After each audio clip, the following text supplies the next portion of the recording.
Cocky as fuck, everything about me popping. Got face, I got body, you name it, I got it. Cocky as fuck, bitch, you know I'm conceited. Yo, hoe wanna be me, your nigga want eat it. Cocky as fuck, everything about me popping. Got face, I got body, you name it, I got it. Cocky as fuck, nigga, fuck your opinion. I hustle, I get it, I get it, I get it. I am not seeking approval. I'm number one, I tell bitches what to do. He heard I'm Creole, he think I know voodoo. Bitch, I will twist your ass up like a noodle. Ho, you a copy of me, you a... Hey, welcome back to my channel. So I'm coming to you guys today to just basically talk about where I've been, really just what's going on. I've had to make a big move, and so I had to make a really big move, and I know I just kind of got into YouTube, and I was like, oh, you know, I just moved to South Carolina and law school this, and I worked this, and you know, I moved from Baltimore, all that type of stuff. But I actually had to move back to Baltimore, and I have just had so many emotions and just trying to process a lot of things. And before I get into this video, I kind of just want to just put this out there, like, if you have or are struggling or need a second, take it and acknowledge that you're having those emotions. I struggle with that so much that saying it is actually a little strange to say, because it's harder to take your own advice when you know you need to do something. So that's why I'm saying, like, I just would hope that if you're having a moment like I have been, you know, just going through the motions, literally. I had to move from where I was back to Baltimore in a matter of about 2.5 weeks, and so many things that were already happening were still going on. So in a second, I'm going to give you guys like a timeline of everything, but I wanted to just get that off my chest first. I wanted to get that off my chest first because it's just been a lot going on, and I think me not recording and not really doing things that I was starting to get used to is making it a little harder for me mentally, because now I'm struggling with so many emotions or so many thoughts that I'm having that I'm not able to properly find ways to express myself with, because I'm trying to still get comfortable with where I am now and try to process my feelings. Like, it's so many things going on that it makes it a little hard sometimes. So I'm going to just kind of explain basically, you know, where I've been.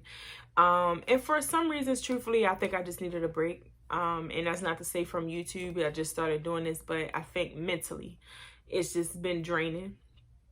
So it's been a lot that just happened in a very, very short period of time. And it kind of just showed me how much I needed a break, because I just was dealing with so much at one time.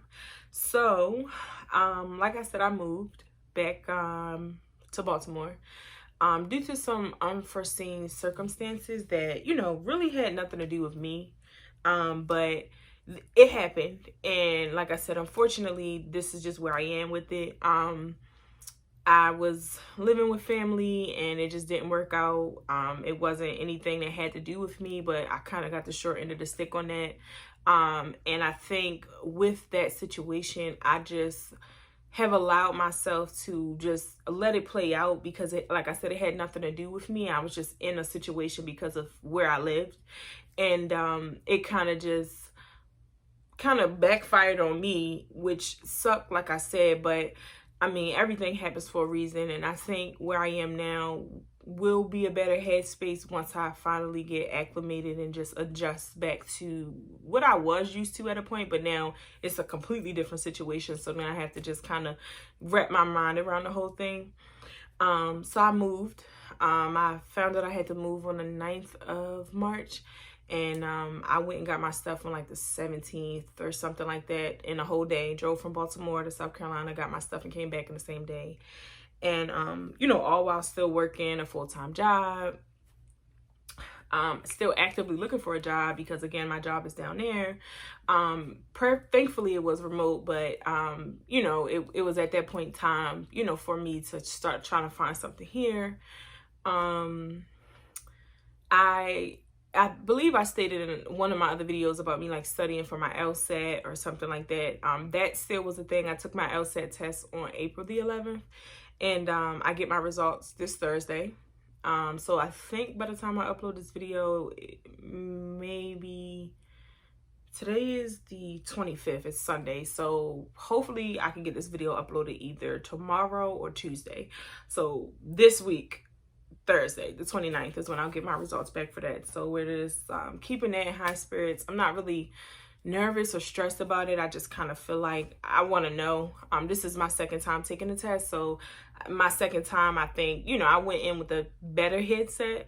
Unfortunately, I had to really push a lot of my emotions and my feelings to the side so that I could get this test in the best state of mind I could be in to try to take it, even with everything I had going on. So again, when I say, you know, I really wanted to make sure, you know, I continued the things that I had going on.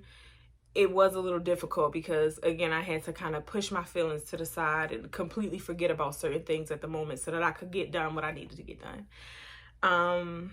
So I took my LSAT, moved, and then I'm not sure, I don't think I've ever disclosed this via YouTube, but if you follow me on social media, you guys can follow me because I actually have been on my socials lately. But if you follow me on like Instagram or Facebook, you know that I struggle with depression and I have high anxiety. I have been going to a therapist for about 2 years, and I have done a lot of work on myself.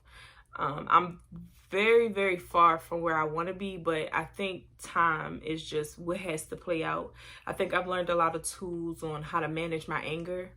But I think lately, because of so many changes happening at once, my emotions, like I said, I'm used to pushing them to the side. I'm used to, my therapist calls me like a ticking time bomb. So I have these times where I'm very like, it's okay, it's okay, it's okay, it's okay. And then I just blow up.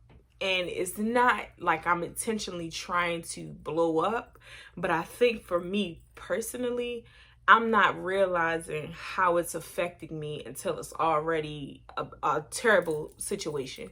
So that didn't happen with me this time, but I think once my LSAT was over, like my day literally went from work from 7:50 to 5:20, 5:30, maybe almost 6 o'clock, depending on what time I get off the phone. My day goes from that time to that time. After work, I would either study via Zoom with one of my friends who took her LSAT the same weekend as me. She took hers on the 10th. I took mine on the 11th. So if I wasn't studying with Troy, I was going to study by myself, or I was going, like, I had study sessions with my tutor. And I tutored every single week with him. Either a Saturday, a Sunday, or my Thursday when I was off. Like, even on my off days, I had scheduled times for things. So I was busy. And even, like I said, from March the 9th, so March the 6th, I was here. I still was working. I still was doing everything I was doing. So life was rough for the last month, I should say. I was able to see my friends. I do have a vlog. I did record. I went to the Poconos for my friend Jasmine's birthday at the end of March, which is why I had to try to hurry up and make sure I got all of my things from South Carolina, because I didn't want to have to still go on a trip and come back and do everything. I didn't want to do that. So, yeah, I did a lot in a very short period of time. And I think because I allowed my feelings in those moments, because I had a lot going on, to lay dormant,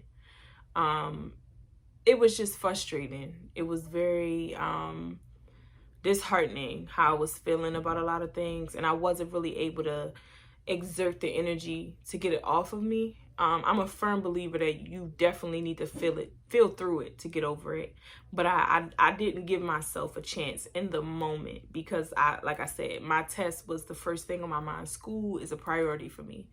I'm not done with school. I only have a master's and I need to get my law degree. So I took a step back and I decided to put my emotions back there so that I could be the best for my mental state to get this test out the way, which now is playing a role of, I don't know the word. It's playing like it's like taunting in a way, because I could be having a day where it's like, oh, I'm good, and then I'm not.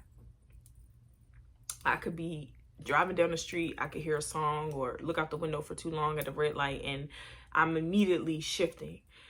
So talking to my therapist, and I'm just explaining to her, like, it's just so many emotions that I'm realizing I didn't feel at the time, a whole month almost. I never had a chance to feel those emotions, and I could have, but I chose not to. I chose to just keep pushing and keep going and keep, and that's how you're supposed to be. But it's unhealthy to not acknowledge that you're not okay. And I think that's just where I've been. I just haven't been okay. It's just been a lot going on, like I said. I now moved back to Baltimore, and I now, am taking on like a caregiver role for my grandma, who is dealing with dementia. And this is very new to me. It's very new. It's a little disheartening too, because I'm not really her granddaughter in her brain anymore. She remembers my name at this point, but sometimes it's hard because I'm her niece most of the time. Which when I first got here was like, oh my God, my grandmother doesn't remember me. But I had to really just sit down and pray, and I talked to her doctors, and I have a better understanding of what this disease unfortunately does to the brain and what she kind of correlates to. And as my grandmother, I know her, so her comfortability with me allows me to have certain conversations that she's comfortable with talking to me about, and I'm able to understand her a lot better with certain things. So that's basically what's going on. I do want to kind of get back into recording more videos and stuff like that. It's just been so many, it's just been a lot of like crazy stuff. Like I said, just the whole move alone was just the way everything happened was very weird, if I'm being transparent. It was very weird. It was disheartening to say the least, because like I said, it had to do with family. So it just kind of showed you the way, people do things in the heat of the moment. And like I said, I had nothing to do with the situation. So me getting the short end of the stick kind of just sucked. But, everything happens for a reason. So I'm back home. Which should be cool. I have a lot of friends and family here, so, well, basically all my family, for real, lives in Baltimore, my immediate family, so I definitely can do, like, more videos with them. You guys will get to see a little bit more of like my siblings because I'm home, so I can definitely like record with my younger sister. She wants to do a video, so stay tuned for that, because we'll probably be uploading that either this weekend or sometime soon. But I do have a vlog that I want to upload, and I'll just put a couple pictures. I've been out a little bit. My friends, in my immediate friend group, my friends' kind of birthdays have been coming up. So we went to the Poconos for Jaz's birthday. I just came from Philly home for Asha's birthday. Went to Topgolf, was lit up. And my birthday is the next birthday, and it's in my friend group. My birthday's next. My birthday's July. I'm thinking about my birthday like I don't know. I'm going to Jamaica for my birthday, so that's a whole thing. But yeah, I just want to thank you guys for anybody who watched the video. If you have any questions for me, any comments, if you have any video ideas or anything, definitely like this video, subscribe. I definitely will be back. I just want to give you guys an update. I just feel like I've been missing for so long, and I think this will be therapeutic for me. Like I said, I'm trying to find the best ways to process my emotions right now. But just know, if you do know anybody, or if you're specifically dealing with depression or anxiety, like, it's a real thing. And support is very, very important for people. And you just never know what people are going through, which is why I live by just trying to be a nice person daily, because you just never know what you could say to somebody that could probably be the nicest thing they've heard all day, or the nicest gesture or anything. You just never know, like, what kind of day somebody's having, or week or month or year. Really, you just never know. And I think, like I said, for me, I have to acknowledge that I'm not okay right now in life. You know, things are just happening and I'm trying my best to process. But I have a great support system. I have great friends. I have a great family. I have a great therapist who has given me a lot of tools. But when you're in a depressed state, or your mind, you're battling your own thoughts, sometimes it's challenging to get a pick me up. You know, it's really challenging. And it's not like, you know, you don't think about people that, you know, care about you, or you don't think that you have somebody you can talk to. You know that, but it's like that overthought that you're having, it's overpowering everything that you know. And that's just the scary part about the whole thing. So if anybody's watching watching this and can understand it, just know I'm praying for you as I pray for myself. And thank you for watching this video. I will catch you guys in the next video, and you guys have a good one.